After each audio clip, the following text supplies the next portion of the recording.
Ekseni siyanibingelela bazalwane egameni lenkosi yethu uJesu Kristu. Nalamuhla siyabonga uNkulunkulu lo inkosi yethu nalo ethembekile. Sibonga isikhathi nemathuba lazivelela kube besingahlangana lamuhla ngalihlobo leli. Sitothumisa uNkulunkulu nebukhulu bakhe nakwethembeka kwakhe. Haleluya.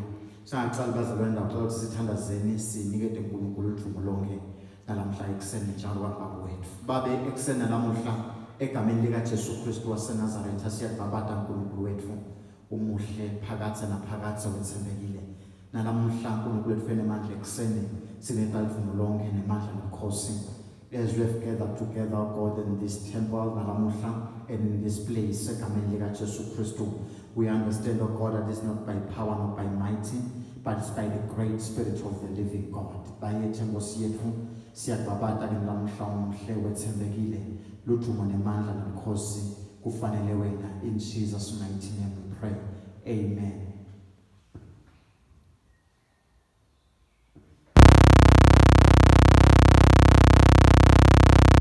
Bazalwane lamhla ekseni ukuthi uyasithanza ukuthi uyasinakekela luthumo lunge lwakhe nemandla wakhe nabukhosi kumfanele.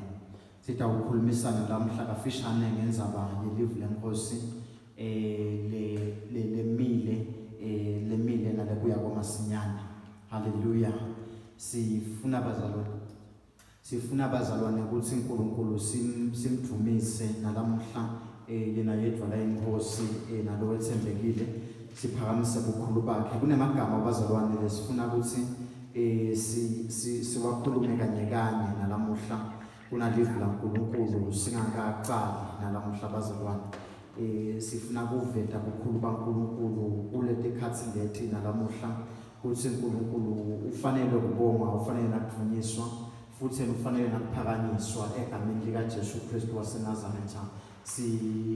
Sifuna ukuthi bazalwane lamuhla amidst these things that are happening today we want us to actually to seek more of God. Sifisa ukuthi emoyeni wethu sifune lokunengwa uNkulunkulu nakulesikhathi lesifana lesi lapho ingcwele yethu khona idideka khona mhlambe nekwenta kwethu khona kumangala.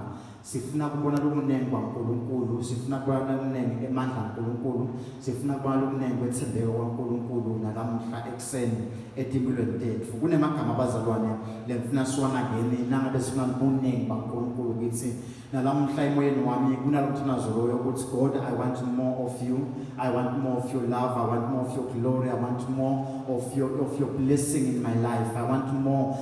Sifike esikhathini lapho bazalwane khona empilweni yethu si realize khona ukuthi kulukhuni lokuphila uma ngabe singafuni lokunengwa uNkulunkulu kithi, uma ngabe singa experience lokunengwa uNkulunkulu etimpilweni tethu. Impilo tethu kuzothi sikhona ukuphila ngalethi suku lesiphila kuthi ukuthi sifune lokunengwa uNkulunkulu. Hallelujah. Ukuthi sibe naNkulunkulu kithi agcwale achichime njengebhala kuba encwadini ya John 10 verse 10 ukuthi ngithile ukuthi abantu babe nayo impilo futhi babe nayo impilo ichichime. Hallelujah. Sifuna ukuthi impilo ichichime bazalwane, impilo yaNkulunkulu kithi. Hallelujah. Siphila kanjani lapho sifika khona kena nawe lesikhathi esifana leti empilweni lechichimako, empilweni lenene, empilweni lesikhona ukuthi siyisheshele nalabanye ngoba nyalo sididekile sonke, ngoba nyalo siyadibuta sonke ukuthi kwenzakalani emhlabeni, what is really that is taking place. But empilweni tethu sine njengebantwana baNkulunkulu kumele impilo yethu ibe ngilalo mnenge lekhona ukusherela nalabanye, lekhona kupha nalabanye bazalwane. Hallelujah. Unemagama kena lemfuna sona kena mfuna sicale ngawo bazalwane nalamuhla ukuthi uma ngabe sinalokunenga uNkulunkulu kufuna sicale namagama encwadini yabaseRoma 12 verse 1 na verse 2. Lamagama lemfuna sona kena bazalwane, lamagama la bhalwa uMapostle Paul ebandleni laseRoma. Lemfuna sinake ukuthi uma ngabe sifuna lokunengi kwaNkulunkulu nakulesikhathi lesiphila kuso, nakulesuku lesiphila kuso, imihla ngemalanga kumele sinikele imitimba yethu kuKristu Jesu. Hallelujah. The first step for more of Christ in our lives ukuthi thina we offer our bodies, we offer our lives kuNkulunkulu lophilako, ukuthi yena asingasabuswa ngithi kodwa sibuse bukhona baNkulunkulu. Hallelujah. Ngiyacela bazalwane sifunze nemagama encwadini yabaseRoma 12 from verse 1 we are to verse 2. Kukhonza uNkulunkulu ngesiphiwo lawunaso. Ngakho ke bazalwane njengoba uNkulunkulu ubenesihawu esikhulu kangaka kithi. Ngiyanincenga ngithi nikelani imithimba yenu ibe ngumnikelo lophilayo nalongcwele nalowemukeleka kuNkulunkulu. Leyo ke nguyona nkonzo yenu sibili. Ningalilingisi lelive kodwa nigucule ngokwentiwa kabusha kwengqondo yenu. Khona nitekwati kuhlolisisa lokuyinzando yaNkulunkulu. Nikwati lokuhle nalokwemukelekako nalokuphelele. Hallelujah. I appeal to you, therefore, brothers, by the mercies of God, to present your bodies as living sacrifice, holy and acceptable to God, which is your spiritual worship. Do not be conformed to this world, but be transformed by the renewal of your mind, that by testing you may discern that is the will of God, what is good and acceptable and perfect. Hallelujah. Nalamhla bazalwane uma ngabe sidinga lokunengwa uNkulunkulu sidinga ukuthi sadini sinikele imithimba yethu kuNkulunkulu wethu. Hallelujah. Sidinga ukuthi imithimba yethu uMpostoli Paul lapho babhala bazalwane ukuthi ngiyaniyala bazalwane ngiyanincenga kube ninikele imithimba yenu ibe ngumhlatshelo lophilako kuNkulunkulu. Hallelujah.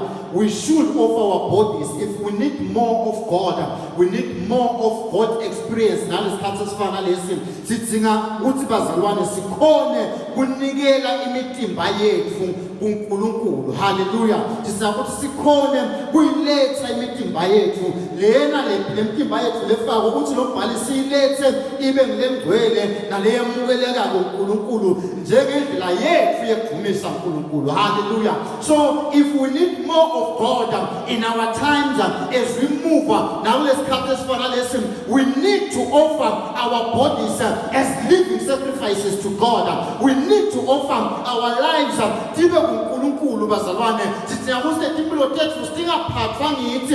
the part of God the part of the man the part of uNkulunkulu singatiphatheli lempilo lesikuyo but impilo yethu yonke siyinikele kuye. Hallelujah.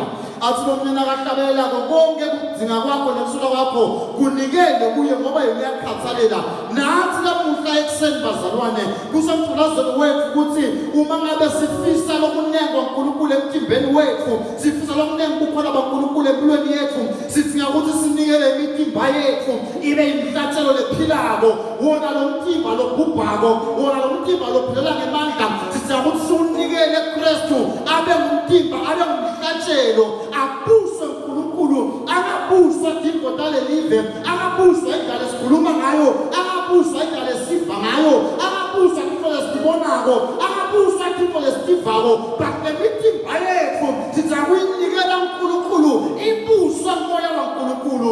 Then we can say we are living in more of Christ. Hallelujah. Singatsho siphila kuKristu lomkhulu kithi. Praise God.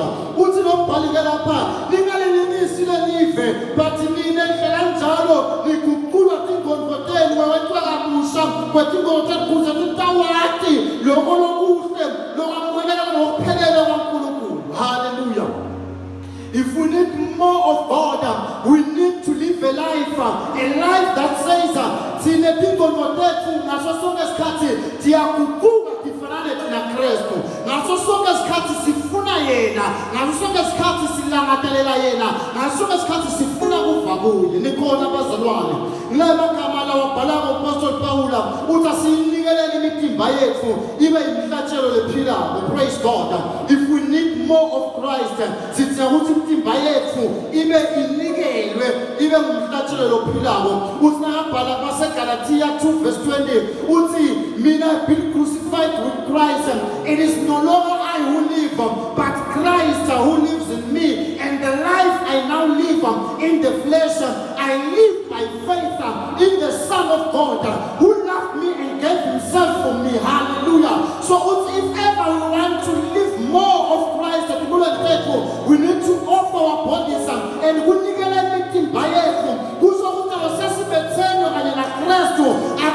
since lesiphilako kodwa seKristu lophila kithi nale mpilo siyiphilako bazalwane asisayiphili njengempilo enyameni kodwa sesiphila ngokukholwa endvodzaneni yathi yaNkulunkulu lakuJesu Kristu lempilo yakho ifuna more of God in our lives. We need to start living our lives ngekukholwa bazalwane ngekukholwa. You need to live this life by faith. Akunenzanga ukuthi namhlawulele kuphi emtimbeni wempetselo ebuhlungu but impilo yakho kumele uqala uphile ngekukholwa. Hallelujah. It is difficult kuphila impilo enkolo uma ngabe awunikeli lo mtimba uma ngabe lo mtimba has not been crucified with Christ. But for you to live a life of faith in Christ Jesus, you need to crucify your body. Avusana na Kristu kungaphili wena kuphila Kristu, because when the things troubles and tribulation comes nangabe impilo yakho ikuKristu iphila ngekholwa kulula lokuqhubeka ngayo ngoba Kristu lophilako akusasiwo lophilako engale impilo loyiphila inyameni awuyiphili nje kodwa wasayiphila ngekholwa. Yiba nekholwa ukuthi lokwentaka empilweni yakho uNkulunkulu soyakwazi futhi utakuvuza ngesikhathi esifanele futhi ukuphe amandla njalo njalo. You need to live your life by faith. Kunikela imitimba yethu kuNkulunkulu nakulesikhathi lesi ngoba we want more of God. Empilweni tethu sidinga lokuningi kwaNkulunkulu. Kuba seFesu 4:22 uyabhala lombhalo uthi asithathe lokudala, let us put off our old self which belongs to the former manner of life and is corrupt through deceitful desires, and be renewed in the spirit of your mind, and to put on yourself created after the likeness of God and true righteousness and holiness. Kumele sikhumule umuntu omdala ungasanikela intimba yethu akakhumuka lo muntu omdala longamfuni Kristu longafuni live laNkulunkulu longafuni ukuthandaza longafuni ukulalela ukukhuluma kaNkulunkulu longafuni ukuphila ngelive lakhe longafuni ukuhlala njalo kaNkulunkulu longafuni ukuqhubeka njalo enalokusetimisweni takhe yena lowo bazalwane akakhuluke lo muntu omdala sembatha umuntu lomusha. Praise God. Hallelujah. Nalamhla ekseni we need to put on umuntu lomusha and get rid of the old self bazalwane which belongs to the former manner of life. Kodwa singafaka umuntu lomusha. Hallelujah. Nalamhla sinikela intimba yethu kumele sethile ukuthi sidinga ukugcoka umuntu lomusha. Lo muntu omebhethe umuntu omdala, lo muntu wemagugu, lo muntu wemona, lo muntu wemahlazo, lo muntu lobuswa inyama, lo muntu lobuswa ngedimbo tamanje, lo wethusa lo wenakanako umuntu lomdala. Kodwa ukuthi umkhumulo ufaka umuntu lomusha, umuntu lomusha lofunakala ngokuthi ubukele impilo yaKristu. Thina nakafunza eqaleni ngiyanyala inika intimba yenu kunemtimba lomusha lemele siphile kuwo notawusenta siphile ebunyentini basinakathe. Hallelujah. Ngoba inhloso yethu ukuthi siphile ebunyentini basinakathe lapho uNkulunkulu wethu eyinkosi, lapho uNkulunkulu wethu abonakala, lapho uNkulunkulu wethu anemandla kungako lenyama siyayibethela nangabe zabethela kanye naKristu esiphambanweni sidinga ukuthi uKristu kube nguye ophila kithi aphile kithi ngokukholwa noma ngabe mhlambe siyabuva ubuhlungu nebunzima but uKristu abe nguye ophila kithi kulotini. Hallelujah. Uthi ke lo mbhali lapha na uqhubeka asikhumula umuntu omdala indotakele tinzalo letiphohlakele simbathe Kristu baseFesu simbathe Kristu. Uthi ke lo muntu nakabhalako senta njani ke ngitanjalo ukuthi ngibuye nginike lo mtimba wami ngiphile impilo yami iphile Kristu, ngena njalo ukuthi impilo yami iphile Kristu, ngena njalo ukuthi impilo yami kube impilo yaKristu. Uthi ke lo munye umbhali kuzokuthi impilo yami kube impilo yaKristu bazalwane kuthi ukuthi nalamhla nasifunda baseRoma 10:9 uthi ngoba uma sivuma ngemlomo wethu uthi Jesu Kristu inkosi sikholwa ngenhlito yethu ukuthi uNkulunkulu wamvusa labafile sitawusinziswa. Hallelujah. Uma ngabe bazalwane sivuma ngemlomo wethu lempilo lesha siyayiphila ngokuthi sivume ngemlomo wethu ukuthi Jesu Kristu inkosi ebese siyakholwa empilweni yethu bazalwane ukuthi ngempela uNkulunkulu wamvusa Jesu labafile vele sibese siyaqala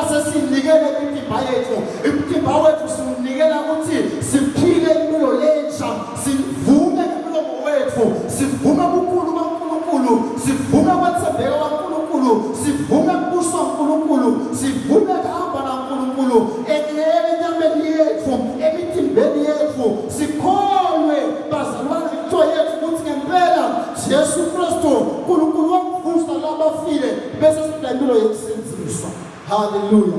Sikhuluma ngekunikela imithimba yethu ekuKristu ukuze sitawuhamba sibe mnengi kuNkulunkulu, ukuze sitawuhamba siphelele kuNkulunkulu, ukuze sitawuhamba sibe bantu who say God I need more of you.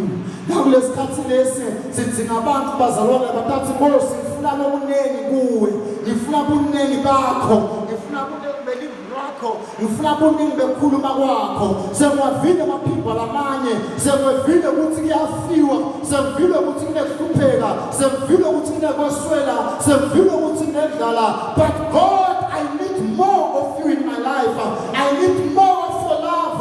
I need more of your grace. I need more of your spirit. I need more of your glory. Empilweni yami ngiyadzinga Nkosi kuphathwa nguwe, ngiyadzinga Nkosi kuphila nawe.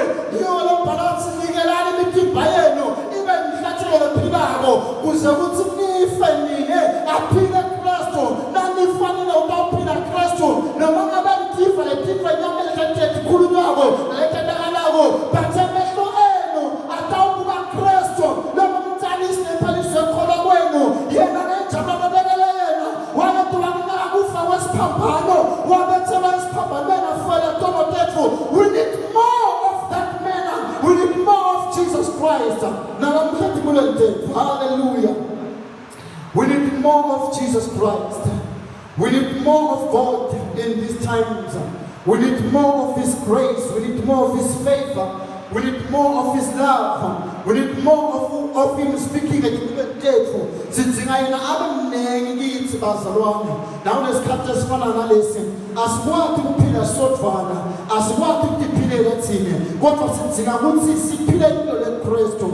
Nawuqhubeka ngitho ukuthi sesinikelele imithimba yethu kumele bese siyaphila in the newness of life. Hallelujah. Then we need to start living in the newness of life. Kumele siqale siphile impilo lensha. Uma ngabe sesidzinga lokunengi uNkulunkulu, we need to start living in the newness of life. Empilweni lephelele lensha leKristu Jesu. Lempilo leyo kuyoletha sibanela ukuthi sifise lemfundo silangazelele ukuphila kaze abantu naye. Nawufunda baseRoma 6 verse 4 ngawucela lophethe iBhayibheli leswade asifundzele about the newness of Christ in the book of Romans chapter 6 verse 4 and then Colossians chapter 3 verse 1. Bamagama lakho bazalwana ukuthi uma ngabe sifuna ukunengi kaNkulunkulu sesimamukele sesinikele imithimba yethu abantu lephilako sesihambile ngeqiniso lawo sayibethela inyama yethu mase sitase siphila impilo lensha, impilo yenewness, impilo lephelele Kristu, impilo ehamba ngelizwi laNkulunkulu. BaseRoma uyasifundisa ngayo Romans chapter 6 verse 4. We shall read into Swati Bible. Ngakho-ke ngekubhatshatiswa kwethu sangcwatshwa kanye naye kuze kuthi njengoba Kristu avuswa kulabafile ngemandla ebukhosi bababe, kanjalo-ke nathi singayiphila impilo lensha. We were buried therefore with Him by baptism into death, in order that just as Christ was raised from the dead by the glory of the Father, we too might walk in newness of life. Nathi bazalwane kukhona impilo lensha lesingayiphila. Uma ngabe sidzinga lokunengi kaNkulunkulu kumele sathi ukuthi bazalwane kumele siphilo impilo lensha ngesisho njalo the newness of life. Kunempilo lensha lekumele siphile kuyo. Ngithinte lapha lithi living in the newness of life. Kuphila impilo lensha. Hallelujah. Uthi ke lo mbhali njengolo nathi safakane naye ekubhabhatiswa ekufeni bazalwane nakavuswa Kristu ekufeni avuswa nengatimule yababe uNkulunkulu bekavusela ukuthi sihambe empilweni lensha. Hallelujah. Kuze ukuthi sikhona ukuphila impilo eqhubekayo ufuna ukuthi sikhona kuhamba empilweni lensha. Hallelujah. Sesilahle sono, silahle kunakwa lomhlaba lokusizako nalokusidigelako njengelwanga, but siqale siphile empilweni lensha likhona bazalwane. Kunempilo lensha lekhona kuNkulunkulu, kunempilo lensha lephelele kuNkulunkulu, kunempilo lensha lesibitelwe kuyo, kunempilo lensha lekumele sihambe kuyo. Hallelujah. The knowledge, what does this newness of life entails to us as we seek more of God, as we look for more of Jesus Christ? What does this newness of life siphila njani ke njengabazalwane empilweni lensha? Siphila njani njengabazalwane sihambe ngempilo lensha? Awufunde Colossians chapter 3 verse 1 uthi, if then you have been raised with Christ, seek the things that are above, where Christ is seated at the right hand of God. Hallelujah. Colossians chapter 3 verse 1 uthi uma benivusile kanye na Kristu. Hallelujah. Nangabe-ke navuswa kanye na Kristu, Jesus, funani intilo tasezulwini lapho Kristu ahleli ngesekudla saNkulunkulu. uma ngabe navuswa kanye na Kristu, funani intilo tasezulwini lapho Kristu ahleli ngesokudla sikaNkulunkulu. Hallelujah.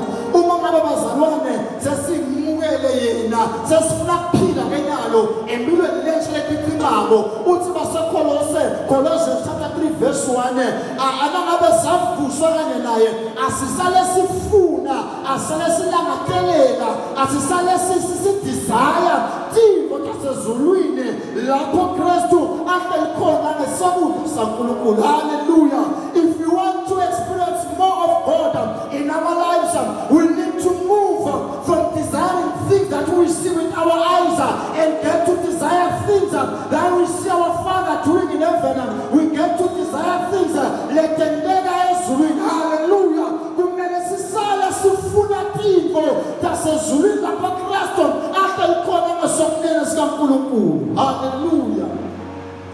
Kumele kube kufisa kwethu kufisa ukukhuluma kwaNkulunkulu.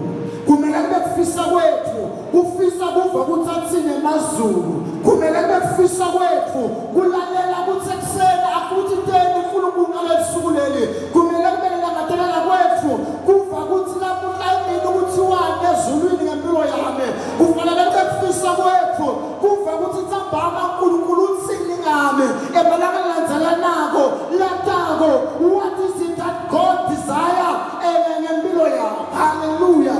Uthi uma ngabe ayikafuswa kanye na Kristu, funani intilo tasezulwini lapho Kristu ahleli khona ngesakudla sikaNkulunkulu. Sesiyaqala bazalwane siphila impilo lensha. We are living in the newness of life. Hallelujah. We are living in the newness of life. We desire, we seek things from above. Jesus. Usinafunda khona baseKolose chapter 3 verse 10 uthi lo mbhali and put the new and have put on the new self which is being renewed in knowledge after the image of its creator. Kufuna kuthi ezulwini kusho ukuthini verse 10. Manje selembethe umuntu lomusha kuze lihlale nakhiwa kabusha nifute uNkulunkulu nimati ngalokuphelele. And we have put on a new self. Hallelujah. Which is being renewed in knowledge after the image of its creator.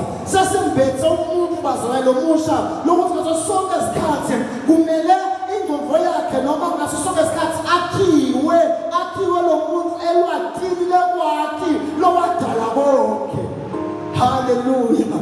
How I so wish to see the church that will desire after Christ.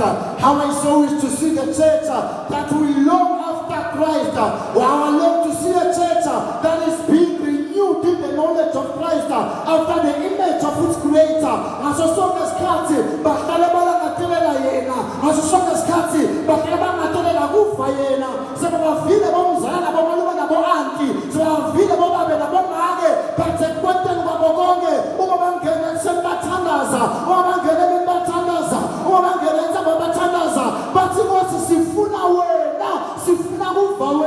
Because our minds are being renewed in the knowledge of your image up until we know you, our creator.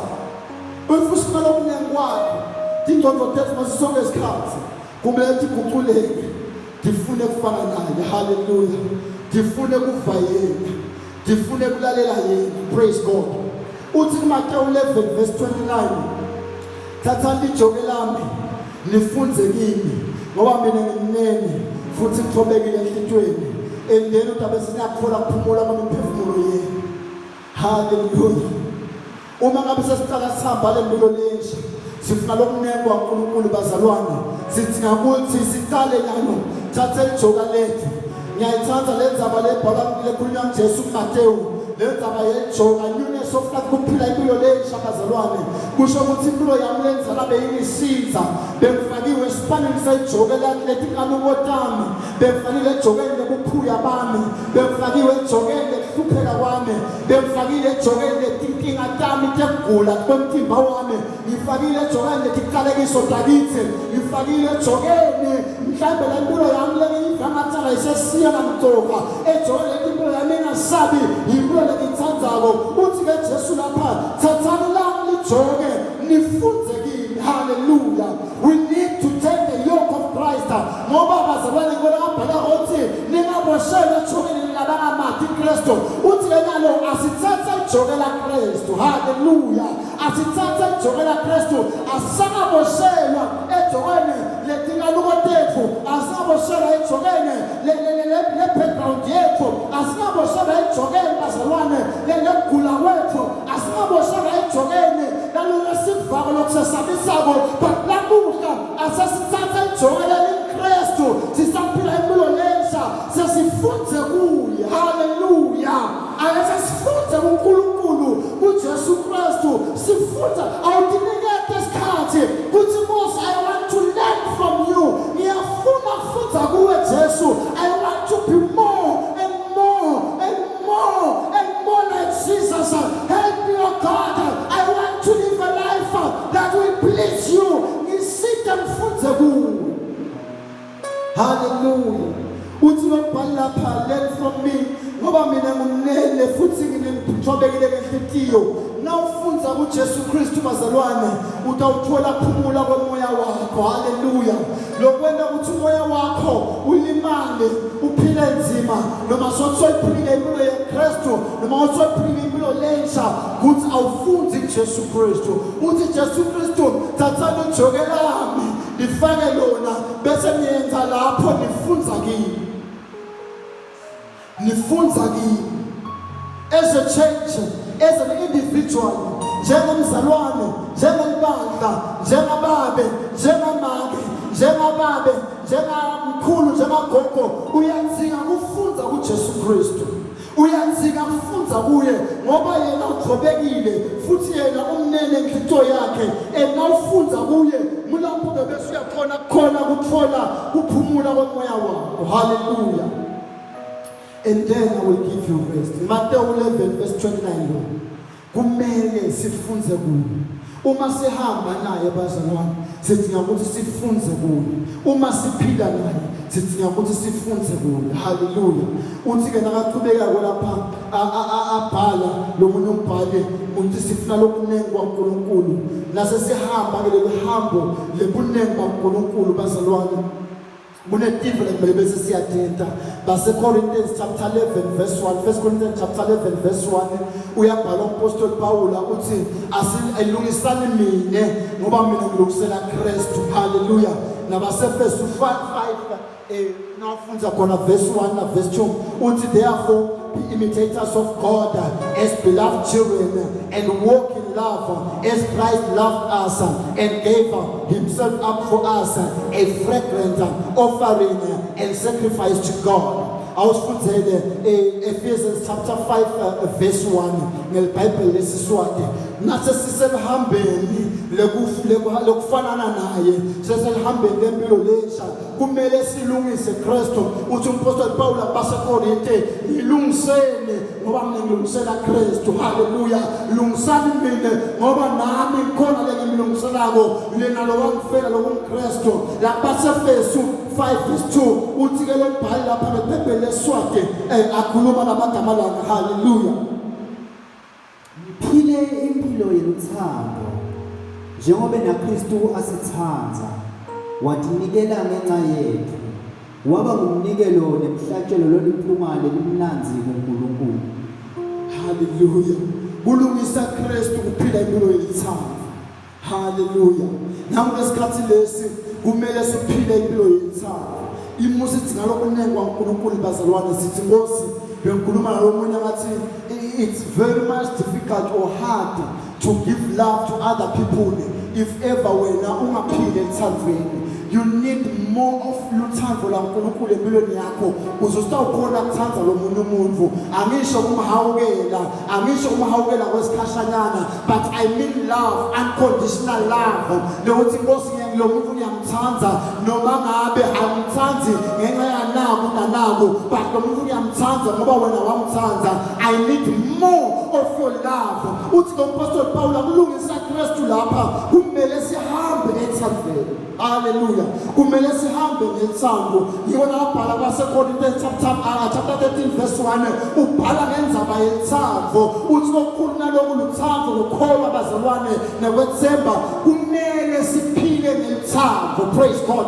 Njengabazalwane, if we desire more of God, we should live a life impilo yethando. Uthi abhala kuJohn 3 verse 16 for God so loved the world that he gave his only begotten son, and whosoever believeth unto him shall never perish but will have eternal life. uNkulunkulu walithanda live kangaka wathi manje wanikela kuthanda lesikhathi kubita ukuthi unikele, kubita ukuthi usacrifice, kubita ukuthi uwende pivotitene. Uthi ngalobhala lapha uMpostoli Paul angilungisene ngoba mnengilungisa Kristu. Uyaqhubeka uthi lungisani Kristu isipihambani ngethando ngoba Kristu uhamba ngethando. Abasababona abantu bahleli babonke bandzawonye abanesisa abanethando nabo. Nawe uma ngabe ufuna ukunengwa uNkulunkulu pray namhla emini kanye nami uthi Nkosi, I need more of your love. I need more of your love. Angikwazi ukuphila ngiphilele but ngidinga uthando lwakho. I need your love.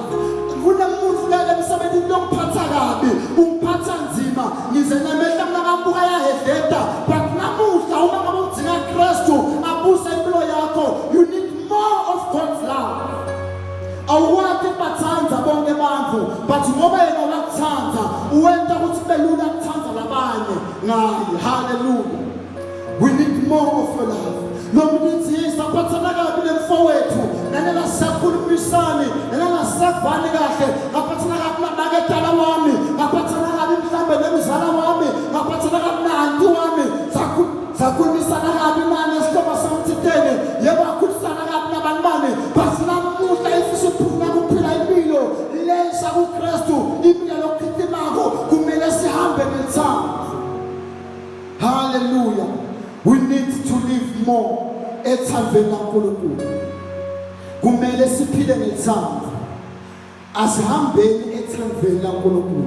Sisalungisa Kristu asihambeni ngethando. Thanda lo munye asabhala ukuthanda makhalane wakho njalo ukuthi thanda wena. We need to walk in love. We need to walk in love. What does that mean to walk in love? It means sharing the good news of Jesus Christ to your friends. Abangafi bangani bakho khona eceleni kwakho. Abangafi bamvu yebo kulamalanga langa sibulawa yi-COVID-19. Yebo kulamalanga langa sibulawa tifo nokwesaba. Sesivule ukuthi kunani naku lokhu kuyasonzela nalokhu kuyabulalana kuyasiletela. But if we share love with those people, bafuna njena ubatshelile ukuthi ngalobathandzako loKristu Jesu ngalobathandza kakhulu kwenza lesifo labasibonako, kwenza lesehlakalo labaphila kuso, kunethando lelungamaleke, kunokukholwa kuKristu Jesu lokwenda ukuthi umuntu aphile impilo ephimako noma ngabe tifo tikhona, noma ngabe umhlaba ubonakala ngathi usenkingeni uyazamazama, noma ngabe umhlaba ubonakala ngathi uyankulankulela, noma umhlaba ngathi ubonakala ukuthi there is a shaking that is happening, but we need to live a life of love. We need to walk in love. We need to speak love. We need to share love. We need to live a life of love. Nikona bazalwane.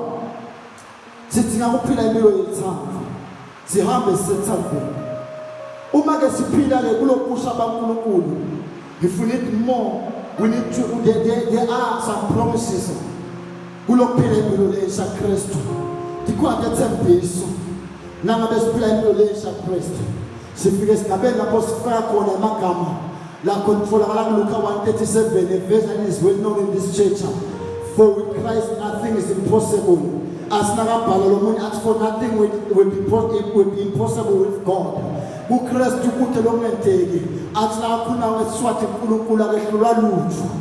these are the promises that if we need more, if we sipila impilo nature ya Kristo, sifika sathi khona ukuthi kuNkulunkulu kude lokungenteki. kuNkulunkulu kude lokungenteki. Impilo yakho iphelele kuye. Noma ngabe uyenza isimene, kodwa uNkulunkulu kude lokungenteki. Noma ngabe uphila mhlambe buthakathakeni balamhla emtimbeni, kuNkulunkulu kude lokungenteki. Asikho simo lesendeke emhlabeni uNkulunkulu angathi ngaso. Nalo uNkulunkulu yathi and wakhetha ukuthi uphile nakulesithukulwana lesi wena uphile umemethele endzabeni elinanzi, uphile umemethele yena, uphile uvete ebukhulu bakhe nakulesikhathi lesi for naNkulunkulu kude lokungenteki. Hallelujah. Abhala uMapostle Paul aqhubeke nakabhala kuthi baseFilipha chapter 1 verse 21 abhala athi kuye kuphila kuKristu nekufa kuyinzuzo. Mlapho lethe thembiso tephila impilo lesha kuKristu kuthi noma ngabe bazalwa nesifa inyameni yethu kodwa kufa kwethu kuyinzuzo kuthi sesitawuhlala naKristu siphile naye inguna phakathe sitawuhlala nalesimthandzako sitawuhlala lesimlangadelelako sitawuhlala lesimfuna imihla ngemalanga ngoba kufa kwethu bazalwane kuphila kwethu kuKristu kodwa kufa kuyinzuzo ngoba sesitambona lesikhuluma ngaye nalesihle lesimbita onemalanga sithi Nkosi Jesu athimentethu nakulo kwenzakalako Nkosi Jesu yiba nathi Nkosi Jesu siphe amandla uma ngabe bazalwane senza kukahle ukuthi senze sikuye sethembiso lesikuthi senza sina Kristu sitabe sizuza lizulu uma siphila emhlabeni siphilela Kristu emhlabeni. Hallelujah.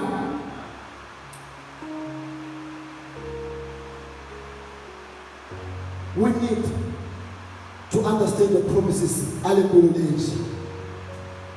Sikhonze ukuthi kuletivo letikhona uNkulunkulu uthi bakuzakha themba kusinakathi ngayo impilo yakho ungacingi nakancane ekwathini kwakho Tonke indlela takho matise uNkulunkulu, acknowledge him and he will make straight your path.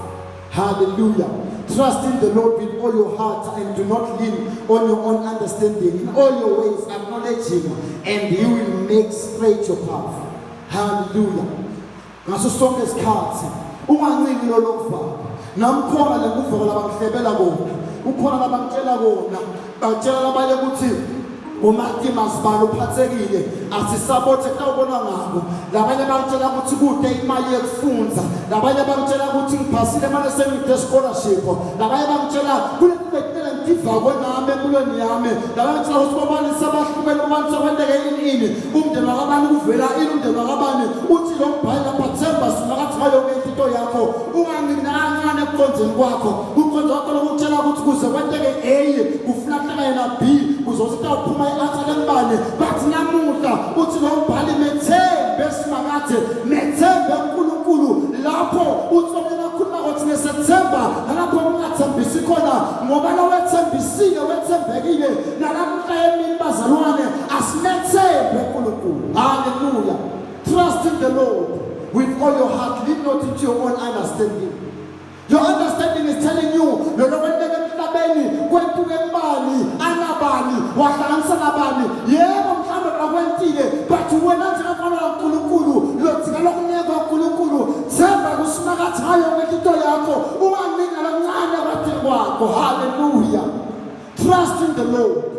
Ngathi bona bakholo yathideka ekhayanyunga afuna tipendvula mbuto eninzima mbuto enyakatho abuta kuphi lamuhla ekuseni lamuhla emini ngithi trust in the Lord and lean not into your own understanding. Methembe uNkulunkulu kulesimo sakho, methembe uNkulunkulu awenza khona, methembe uNkulunkulu lapho nzima lophila kubo, methembe uNkulunkulu.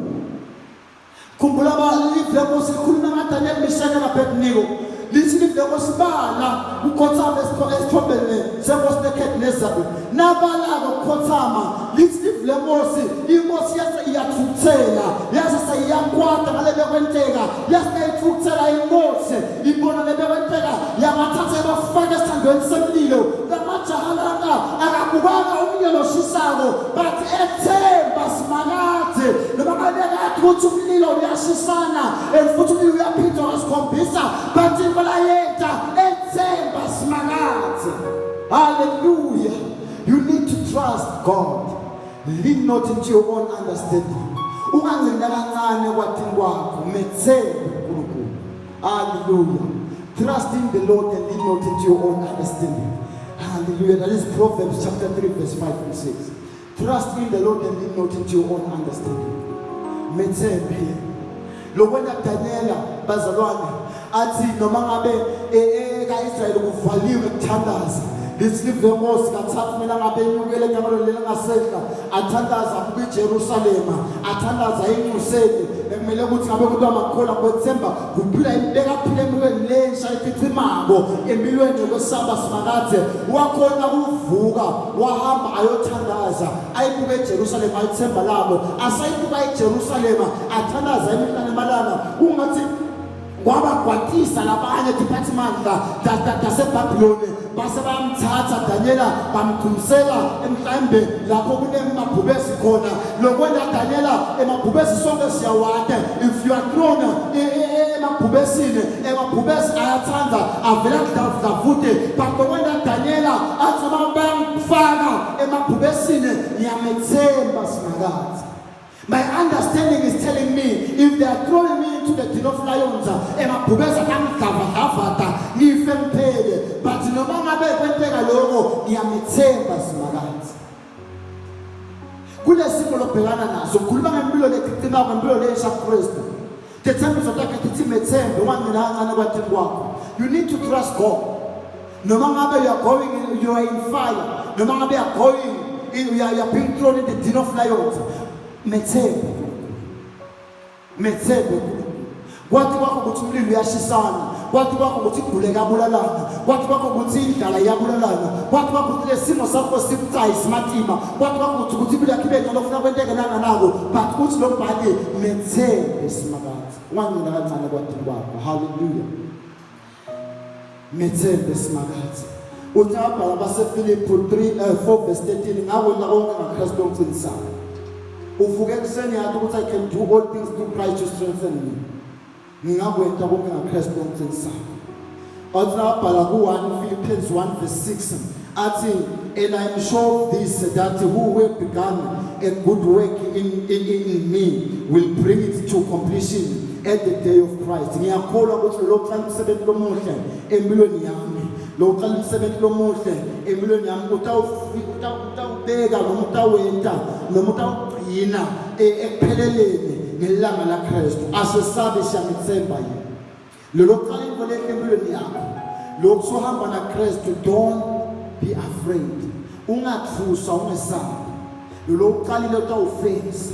Ngibona bakabula kolwathi omunye lo uqalile umsebenzi uyawufeza empilweni yami noma usathane ehlasela ngiyamethembo wafekalvari. Kunemuntu oqala umsebenzi omuhle empilweni yakho utawufeza ukuthi ubelanga laKristu. Le mpilo iphilako wena baseFiliphi 2 verse 10 wayathi kanti wayihlele Musa ubesolisa suka kunye Musa lakha ithemba lakho kunye kuphila impilo lephelele kuphila impilo yamoya to live the life in the spirit. Uyadinga ukuthi uphile impilo yakho uphile kumoya waNkulunkulu. Udinga ukuthi uphile impilo yakho kumoya waNkulunkulu. Basekorinte sahluko sesibili sahluko sesithathu 2 Corinthians chapter 3 verse 18 siyadinga ukuthi uphile impilo yakho kuNkulunkulu. Uyabhala baseGalatia 5 unadithelo tamoya verse 22 uyadibhala ethi to live a life in the spirit. Umele usala uphila. If you want more of God you need to live life in the spirit. Uphile impilo kamoya. Hallelujah. Uphile impilo yamoya. Verse 6 baseGalatia 5:16 uyabhala ukuthi hambani ngamoya ukuze singatofeza ingane ukutenyama. For us not to gratify the desires of our flesh, we need to walk in the spirit. We need to walk in the spirit. 2 Corinthians chapter 3 2 Corinthians chapter 3. Thank you, Jesus. I want us to pray, bazalwane.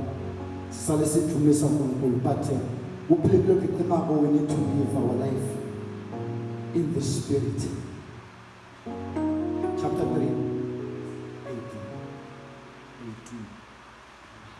Thank you, Jesus. Ngako sine sonke lesibuka ngebuso lobembuliwe, inkathimlo yenkosi ibonakala kithi njengasesibukweni. Sibe siguqulwa sibe njengaye ngekusuka ezingeni lelithile lenkhathimulo siye kulelinye lizinga. Ulowo ke umsebenzi wenkosi lengumoya. My God, my God, my God, my God. And we all, with unveiled face, behold the glory of the Lord, are being transformed into the image, into the same image, from one degree of glory to another. For this comes from the Lord, who is the Spirit. Hallelujah. Nathi bazalwane lesibuka ngebuso lokumbulekile kuphila impilo yamoya kumele siphile ngebuso lokumbulekile. We see things ngebuso lokumbulekile. Hallelujah.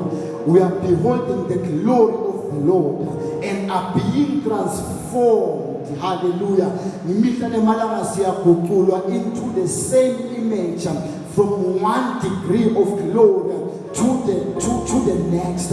We are being transformed from one level of glory to the sentiwa siyafanana. Mangabe mhlamba sifanani ngokwelibala, mangabe mhlamba sifanani ngokwentalolane, mangabe sifanani mhlamba ngokukhuluma kwethu, dilumthe ehlukene ngoba kodwa thine sikhuluma ngebuso lombuliwe, sikholwa abazalwane kuphila impilo yamoya, sikholwa kuphila impilo yaKristu, siyaguqulwa imihla nemalanga ebungcweleni bakhe ekathimlweni wakhe sisuke ku-1 degree of glory to another ngoba Kristu lo moya wakhe lophila kithi umsebenzi wakhe ukuthi imihla nemalanga siguqulwe sifanane naye. Hallelujah. Yiwo lokuseka sithanze noma kungathandzeki, kuseka sikolele noma kungakoleleki, kuseka sipho noma singakhona kupha ngekwenyama yethu, kuseka sikhona kwelatimo lethiyakhona kwenteka ngempilo yethu, kuseka sithanze emakhane bethu ngoba nathi siyaguqula imihla nemalanga from one level of glory to the next level. Hallelujah. Hallelujah. My God, my God, my God.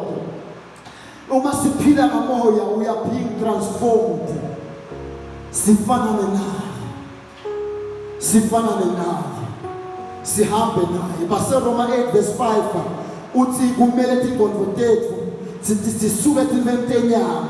Sisale sikala siphila ngamoya. But those who are living according to the Spirit set their minds on the things of the Spirit. We need to live our life in the Spirit. Hallelujah. So we want to be more.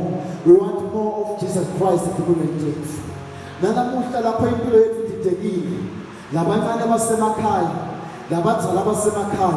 Sibo extended lockdown, sibo watu magama lebesina watu senda bo physical distancing, senda bo social, senda yonke info le matemla masha ma face besina watu siblale isikhathi lesi lapho mhlambe khona sididekile ake ngisho lamhla yemini mhlobo wami ekhaya ukuthi useleka konke lokho wena dzinga lokunengi kuKristu. Lokhu bazalwane bandla kaKristu akusende sithi we desire more of Jesus Christ in the church. Akusende ukuthi sithi ngalokunengi kwaNkulunkulu ekuhambeni kwethu. Akusende sithi sifuna babe ukhulume kithi kanenginengi. Sifuna babe kuhamba nawe. Sifuna babe kulalela wena. Sifuna babe kuthanza ngendlela ehlukile ngoba usiphele isikhathi lesi kuphila nami lesitulwane lesi bodali bethu labaningi labasedlulele abakaphila kuso, but siyotashela ukuthi sehluke siphila lesitulwane lesi ukuthi we desire more. We desire more. Sifuna lokunengi kwakho. Sifuna lokunengi bebukhona bakho. Sifuna lokunengi bemandla akho. sifuna lokuningi belithando lwakho, sifuna lokuningi ukuhamba kufana nawe. We desire more of your glory. We desire more of your love. We desire more of your spirit. We desire more of your presence at the table. Sidinga wena Jesu Kristu ube mnengi kithi nakulesikhathi lesi. Sidinga wena Jesu Kristu lapho abantu bemhlaba nalabanye sebakhuluma indaba eziningi ngesikhathi esiphila kuzo. Kodwa thina sidinga wena ube mnengi babe kithi.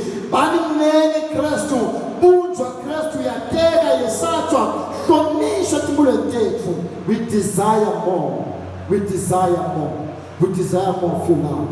Inkosi ezulwini ngibusise uNkulunkulu abe kunye nawe. Empilweni yakho udinga lokuningi kwaNkulunkulu. Ngathi lokuningi kwaNkulunkulu siyakunikela umtimba wakho ube umnikelo lophilayo. Udinga ukuthi uqale uphile impilo lensha kuKristu. Uyadinga ukuthi uqale uphile impilo yakho lensha kuKristu. Udinga ukuthi uphile impilo yamoya. Hallelujah. Ngivule ukukhuluma ngathi usafunela okuningi kwaNkulunkulu.